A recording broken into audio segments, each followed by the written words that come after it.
चलिए हम लोग हिस्ट्री के क्वेश्चन के बारे में हम लोग इस वीडियो में डिस्कशन करेंगे। तो 10 राजाओं का युद्ध किस नदी के किनारे हुआ था, ये पूछा गया है आपका क्वेश्चन में।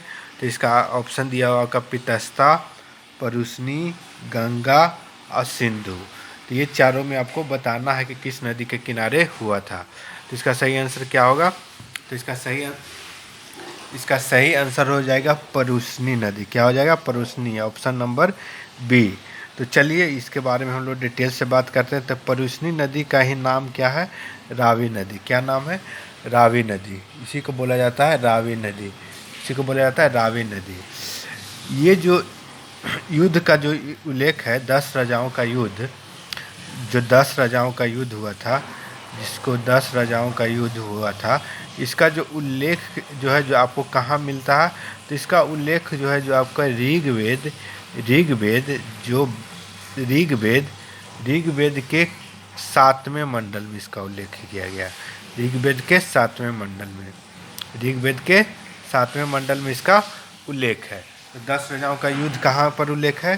तो ऋग्वेद के 7वें मंडल में, ऋग्वेद के 7वें मंडल में। ये जो है जो भरत एक समुदाय था, उसके राजा थे कौन? सुदास। कौन थे? सुदास उसके राजा थे। और 10 अन्य राजाओं का एक संघ था। 10 अन्य राजाओं का एक संघ था। 10 अन्य राजाओं का संघ था जिसके भरत जन, यानी ये एक अकेला संघ था। और ये 10 अन्य राजाओं का जो एक संघ था वो दोनों के बीच में हुआ था। तो ये 10 राजाओं के तरफ से जो नेतृत्व किए थे वो किए थे कौन? पुरु के राजा थे। पुरु के राजा थे कौन? पुरु के राजा संवरण किए थे। कौन के थे? संवरण किए थे। इसमें से जो है जो आपका इसके तरफ से जो था प्रेरक ऋषि यानी सेना नायक बोलिए एक तरह से, या प्रेरक ऋषि। तो वो प्रेरक ऋषि कौन थे? इनके तरफ से थे वशिष्ठ। कौन थे? वशिष्ठ। 10 अन्य राजाओं के तरफ से सेना नायक या प्रेरक ऋषि के रूप में कौन थे? तो विश्वामित्र। कौन थे? विश्वामित्र। तो ये इन्हीं दोनों के बीच में युद्ध हुआ था, भरत जन और 10 अन्य राजाओं के बीच में, जिसके तरफ से भरत जन के राजा थे सुदास और 10 अन्य राजाओं के संघ का जो नेता चुना गया था पुरु, यानी नेतृत्व जो किए थे वो पुरु के राजा संवरण किए थे। और इसके तरफ से प्रेरक ऋषि के रूप में वशिष्ठ थे और विश्वामित्र। इसमें जीत किसकी हुई थी? तो ये सुदास यानी भरत जन जो संघ थे वो जीता था। आपका इसका जीत हुआ था।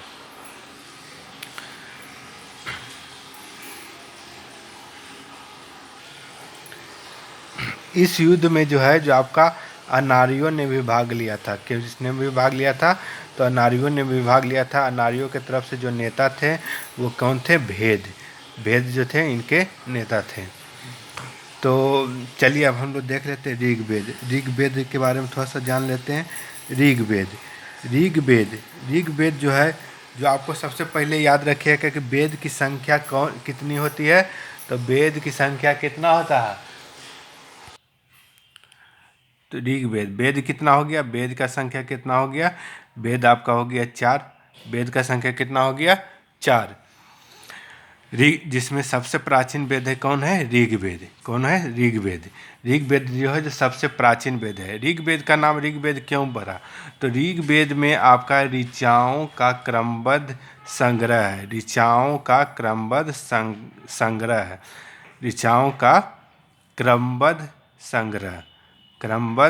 संग्रह है, इसलिए इसको ऋग्वेद बोला जाता है। ऋचाएँ का मतलब होता है मंत्र। ऋचाएँ का मतलब क्या होता है?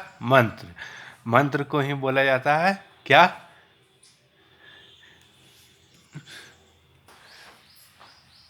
ऋचाओं के क्रमबद्ध ज्ञान को ही क्या बोला जाता है? ऋग्वेद। ऋचाओं के क्रमबद्ध ज्ञान को ही क्या बोलते हैं हम लोग? ऋग्वेद में हम लोग क्या करते हैं? ऋचाओं के क्रमबद्ध ज्ञान का अध्ययन करते हैं।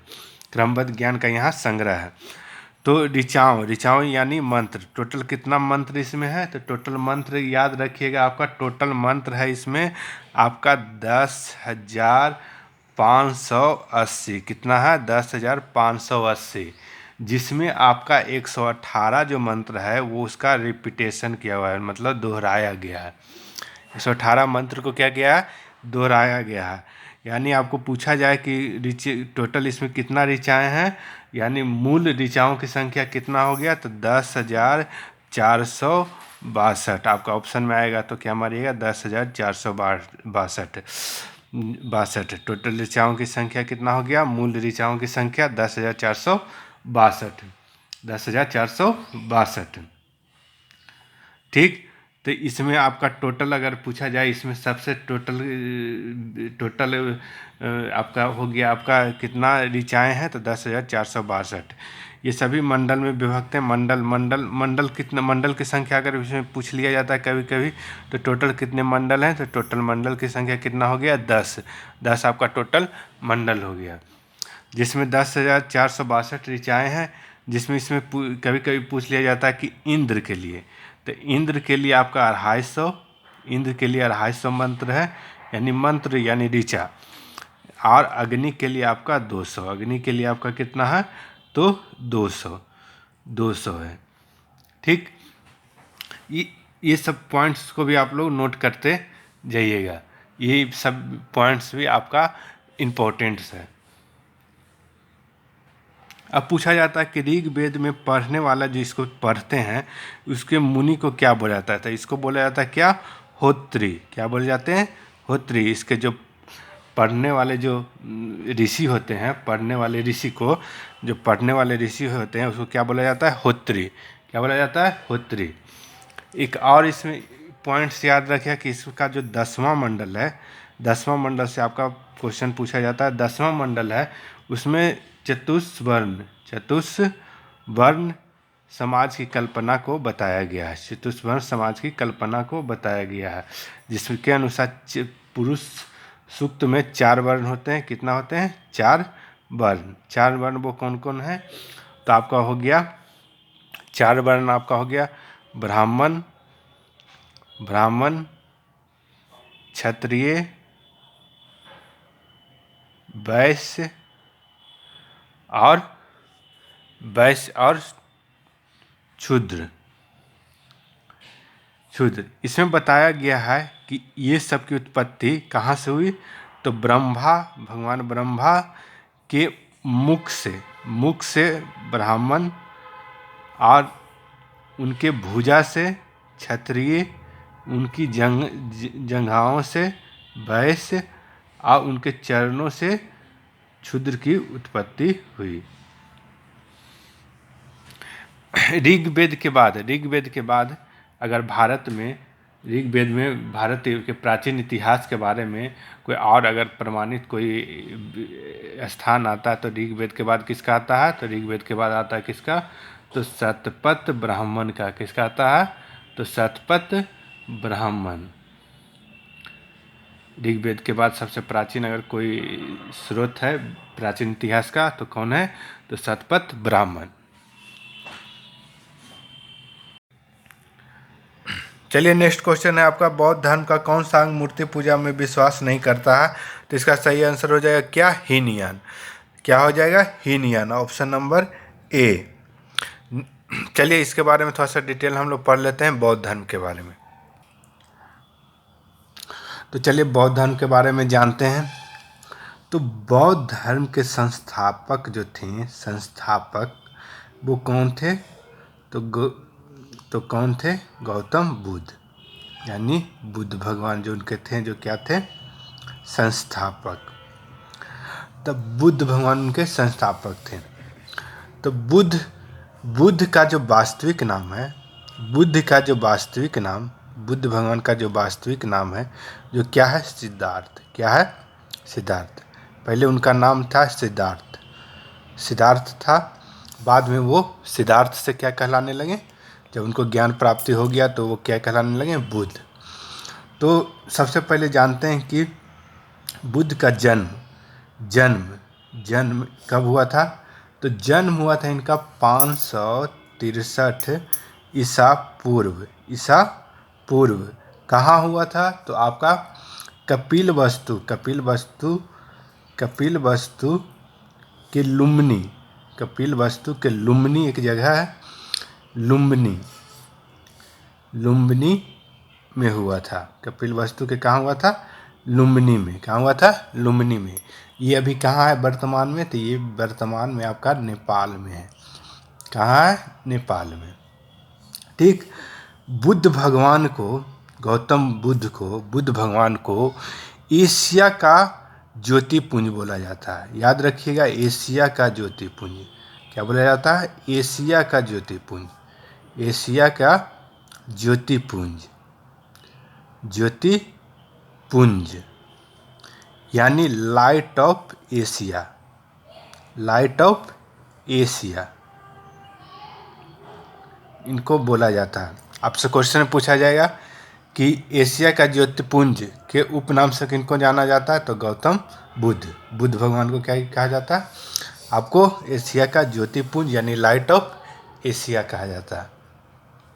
तो चलिए इनके पिता के बारे में जानते हैं। इनके पिता का नाम जो है, इनके फादर्स का नाम क्या है? पिता का नाम क्या है? सुधोधन। क्या है? सुधोधन। सुधोधन कौन थे? तो सुधोधन जो थे, जिस शाक्यगण के मुखिया थे। शाक्यगण के मुखिया थे। क्या थे? शाक्यगण के मुखिया थे। इनके माता का नाम क्या था? इनकी माता का नाम था महामाया। क्या नाम था? महामाया।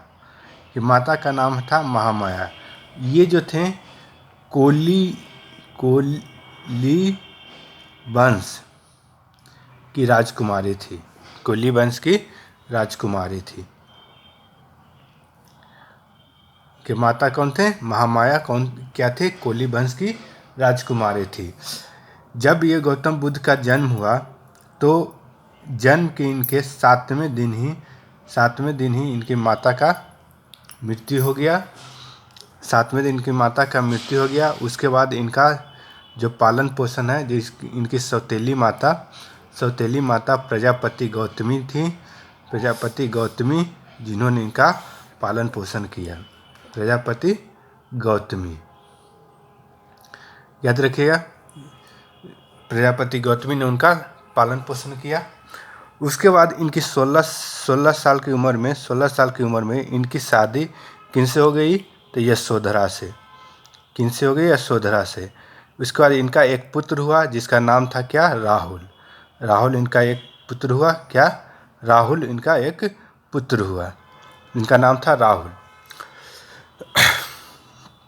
एक समय की बात है कि सिद्धार्थ जो गौतम बुद्ध के बचपन का नाम था, यह गौतम बुद्ध के पहले सिद्धार्थ बोला जाता, बाद में उनको गौतम बुद्ध कहा जाने लगा। तो जब ये सैर पर निकले अपने देश के सैर पर, तब इन्होंने 4 दृश्य देखा। क्या देखा? 4 दृश्य। पहला इन्होंने देखा एक बूढ़ा व्यक्ति। क्या देखा? एक बूढ़ा व्यक्ति। दूसरा इन्होंने देखा क्या? बीमार व्यक्ति। क्या देखा? बीमार व्यक्ति। तीसरा इन्होंने देखा एक शव को देखा। और चौथा इन्होंने देखा क्या? एक सन्यासी को। उसके बाद ये सोच विचार में पड़ गए और सांसारिक समस्याओं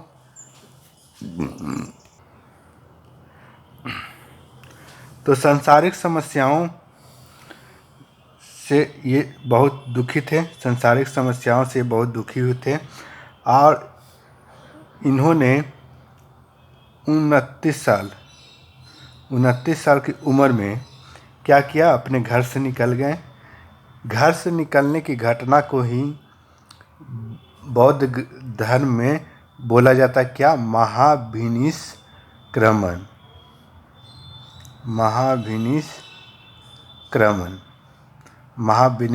या जब घर से बाहर निकले तो इस घटना को क्या बोला जाता है? महाविनिष्क्रमण। जब ये घर से गए तो इनका जो फर्स्ट गुरु थे, इनका सबसे प्रथम गुरु थे, प्रथम गुरु इनका थे अलार कलाम।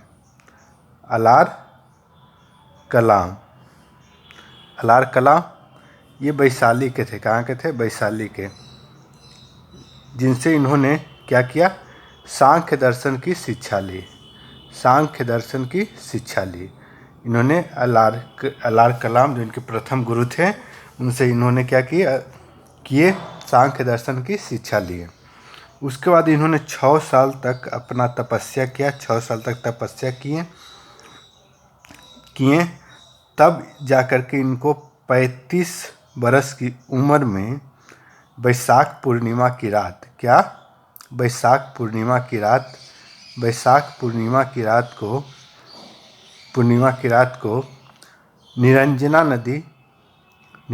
नदी जिसको वर्तमान में अभी फल्गु नदी बोला जाता है, फल्गु नदी के पीपल के वृक्ष के नीचे, किस वृक्ष के नीचे? पीपल वृक्ष के नीचे इनको ज्ञान की प्राप्ति हुआ। इसी स्थान को अभी वर्तमान में क्या बोला जाता है? बोधगया, जो कि बिहार के गया डिस्ट्रिक्ट में है, बोधगया।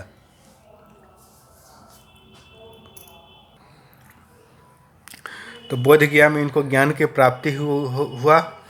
तो इस घटना को बौद्ध धर्म में क्या बोला जाता है? समबोधि। इस घटना को क्या बोला जाता है? समबोधि। समबोधि। इस घटना को क्या बोला जाता है? समबोधि। फिर इन्होंने, जब इनको ज्ञान की प्राप्ति हो गया, तो आपका जो प्रथम उपदेश यानी प्रथम उपदेश जो है इन्होंने सारनाथ में दिया। सारनाथ जो अभी वर्तमान में कहाँ है? यूपी में है। कहाँ? यूपी में है। इस घटना को बोला जाता है आपको धर्म चक्र परिवर्तन। धर्म चक्र परिवर्तन। इस घटना को बोला जाता है बौद्ध धर्म में क्या? धर्म चक्र परिवर्तन। ये जो उपदेश दिए इन्होंने किस भाषा में दिया? तो याद रखिएगा, पाली भाषा में। किस भाषा में? पाली भाषा में। सबसे ज़्यादा उपदेश पूछा जाता है कि कहाँ दिए, तो सबसे ज़्यादा उपदेश इन्होंने कहाँ दिए? तो श्रावस्ती में दिए। श्रावस्ती क्या था? श्रावस्ती जो था कौशल देश की राजधानी थी। श्रावस्ती में सबसे ज़्यादा उपदेश दिए इन्होंने। कहाँ? तो सबसे ज़्यादा उपदेश इन्होंने कहाँ दिए? तो श्रावस्ती में। श्रावस्ती कौशल देश का राजधानी था। इनके प्रमुख अनुयायी शासक जो याद रखिएगा, इस समय जो इनके अनुयायी शासक थे, जो अनुयायी शासक कौन कौन थे? तो याद रखिएगा, बिंबिसार,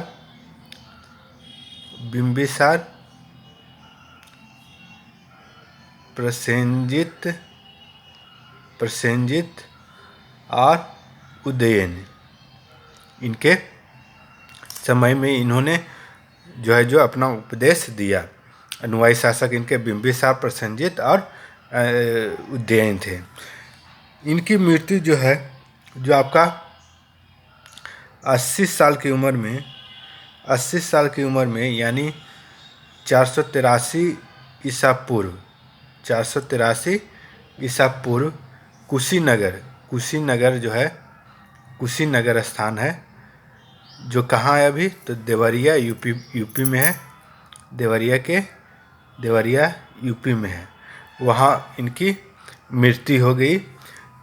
चुंद द्वारा अर्पित भोजन करने के बाद, चुंद द्वारा अर्पित भोजन, उनके द्वारा जो खाना खिलाया गया, उनके द्वारा अर्पित भोजन खाने के बाद जो है, जो कुशीनगर देवरिया में इनकी मृत्यु हो गई। इनके शरीर के अवशेष को 8 भाग में बांट दिया गया और 8 भाग में बांट करके इनको 8 जगहों पर इनका स्तूप का निर्माण करवाया गया। कितनी जगह करवाया गया? तो इनके शरीर को 8 भाग में बांट करके 8 स्थानों पर स्तूप का निर्माण कराया गया।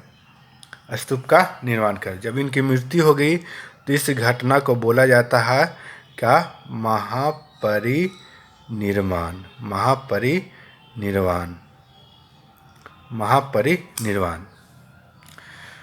बौद्ध धर्म के त्रिरत्न जो थे, त्रिरत्न कौन कौन है? त्रिरत्न कहा जाता है आपको बुद्ध, धम्म और संघ। याद रखिए, बुद्ध, धर्म और संघ। इनका जो पवित्र, जो बौद्ध धर्म का जो पवित्र मतलब त्यौहार कहिए या दिन कहिए, तो पवित्र त्यौहार क्या है? तो बैसाख पूर्णिमा। बैसाख पूर्णिमा क्या है? बैसाख पूर्णिमा। बैसाख पूर्णिमा क्यों इनका पवित्र त्यौहार है? तो क्योंकि इसी दिन गौतम बुद्ध का जन्म भी हुआ था और उनको ज्ञान भी मिला था और उनका मृत्यु भी इसी दिन हुआ था। इसलिए इस दिन को बौद्ध लोग अपना पवित्र त्यौहार के रूप में मनाते हैं। अब बौद्ध धर्म का ज्ञान हमको कहाँ से मिलता है, किस ग्रंथ से मिलता है? तो उसका जो सबसे पवित्र ग्रंथ है क्या है? बौद्ध धर्म का त्रिपिटक। क्या है? त्रिपिटक। त्रिपिटक जो है, जो किस भाषा में लिखा गया? तो पाली भाषा में। किस भाषा में है? तो पाली भाषा में। त्रिपिटक में 3 भाग हैं। पहला है विनय पिटक। विनय पिटक, उसके बाद है आपका विनय पिटक, उसके बाद है सूत्र पिटक और उसके बाद अभिधम्म पिटक। अभिधम्म पिटक। त्रिपिटक में 3 चीज़ आता है, विनय पिटक, सूत्र पिटक, अभिधम्म पिटक। विनय पिटक में आपका जो है, जो क्या है? तो बौद्ध धर्म का जो आचरण के नियम है, आचरण का नियम जो है, जो आपका किस में आपका वर्णित है? विनय पिटक में। सूत्र पिटक में जो गौतम बुद्ध के द्वारा जो उपदेश दिया गया था, गौतम बुद्ध का जो उपदेश है, जो किस में? सूत्र पिटक में। अभिधम्म पिटक में क्या है? तो दार्शनिक व्याख्याएं हैं। दार्शनिक व्याख्याएं हैं जो है, जो आपका अभिधम्म पिटक में है। याद रखिएगा। उसके बाद आपका क्वेश्चन पूछा जाता है आपको बौद्ध सभा से। याद रखिएगा, बौद्ध सभा से, ये इम्पोर्टेंट है, इसको भी आप लोग ध्यान में रखिएगा। तो बौद्ध के कितनी सभाएं हुए थे? तो 4 सभा हुआ था। पहला, दूसरा, तीसरा और चौथा। 4 सभाएं हुए थे। पहला हुआ था 483 ईसा पूर्व में। कब हुआ था? 483 ईसा पूर्व में। ये कहाँ हुआ था? राजगीर में, राजगृह में। इस समय इसके अध्यक्ष जो थे, अध्यक्ष याद रखिएगा कौन थे? तो महाकश्यप इसके अध्यक्ष थे। उस समय जो शासक था, जो किनका शासक था? तो अजातशत्रु का। किसका था? अजातशत्रु का। दूसरा जो हुआ था 483 ईसा पूर्व में मृत्यु भी हुआ था, याद रखिएगा। और प्रथम बौद्ध सभा भी 483 ईसा पूर्व में ही हुआ था। उसी समय हुआ था प्रथम बौद्ध सभा। दूसरा बौद्ध सभा 100 बरस के बाद, यानी 383 ईसा पूर्व में हुआ था। इनकी मृत्यु के 100 साल के बाद वैशाली में। कहाँ हुआ था? वैशाली में हुआ था। उस समय अध्यक्ष कौन थे? तो सवा कामी अध्यक्ष थे। ये किसके समय में हुआ था? कि उस समय राजा कौन थे? तो कालाशोक। उसके बाद तीसरा जो हुआ है, जो कब हुआ था? 250 ईसा पूर्व। 250 ईसा पूर्व कहाँ हुआ था? तो पाटलिपुत्र, जिसको वर्तमान में पटना बोला जाता है। पटना, बिहार की राजधानी पटना, पाटलिपुत्र में। इस समय जो अध्यक्ष जो थे कौन थे? मोंगलीपुत्र। ये किसके समय में हुआ था? तो अशोक के समय में। उस समय शासक कौन था? अशोक। चौथा कब हुआ? तो चौथा हुआ आपका 98 ईस्वी में, 98 ईस्वी में। ये क्या हुआ? तो कुंडलवन में। कुंडलवन कहाँ पड़ता है दोस्तों? तो याद रखिए, कुंडलवन कहाँ है? तो कश्मीर में।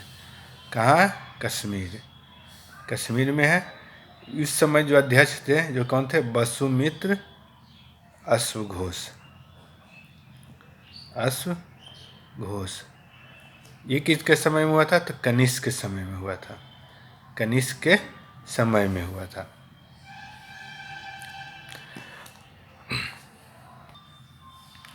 उसके बाद चौथा बौद्ध संगीति के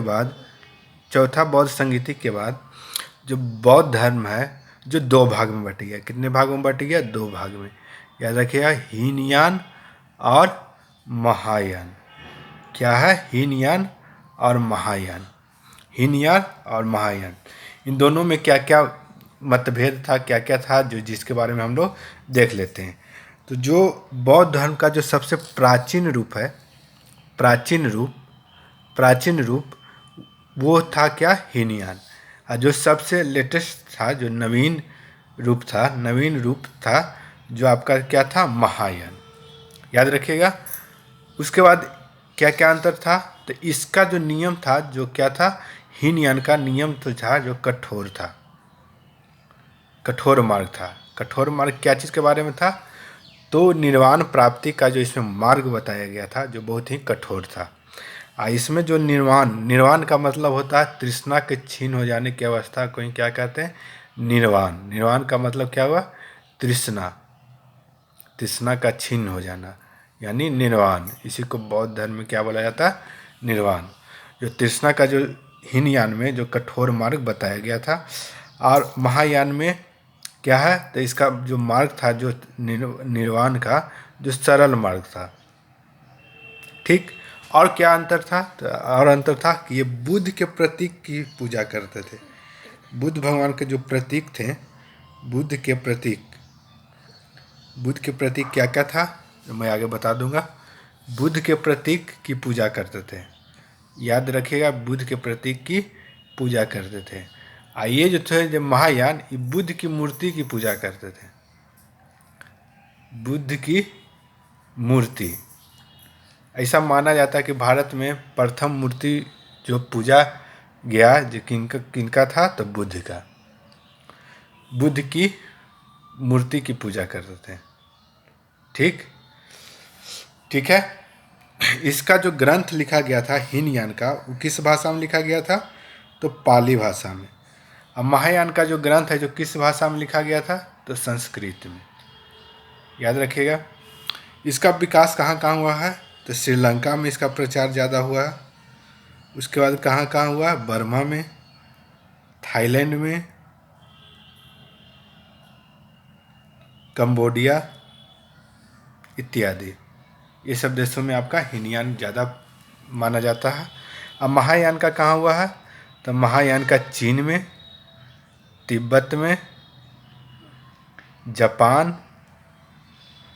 और कोरिया इत्यादि, ये सब देशों में ज़्यादातर महायान के लोग मानते हैं। अब प्रतीक के बारे में थोड़ा सा देख लेते हैं कि बुद्ध के प्रतीक कौन कौन थे। तो बौद्ध धर्म में क्या चीज़ को प्रतीक माना जाता है, तो जब बुद्ध भगवान जन्म से पहले अपने माता के गर्भ में आए, तो उसके प्रतीक क्या था, तो हाथी, गर्भ में आना,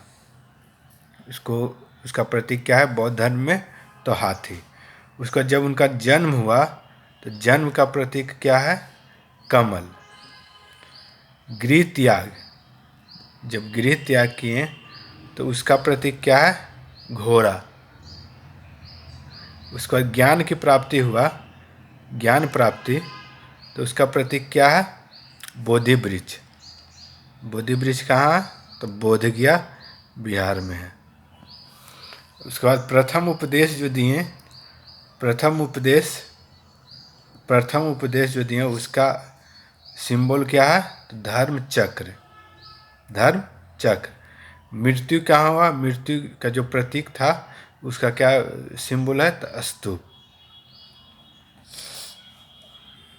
ये आपका बौद्ध धर्म का इम्पोर्टेंट पॉइंट्स मैंने सारा बता दिया। इसको आप लोग एक बार अच्छी तरह से देख लीजिएगा।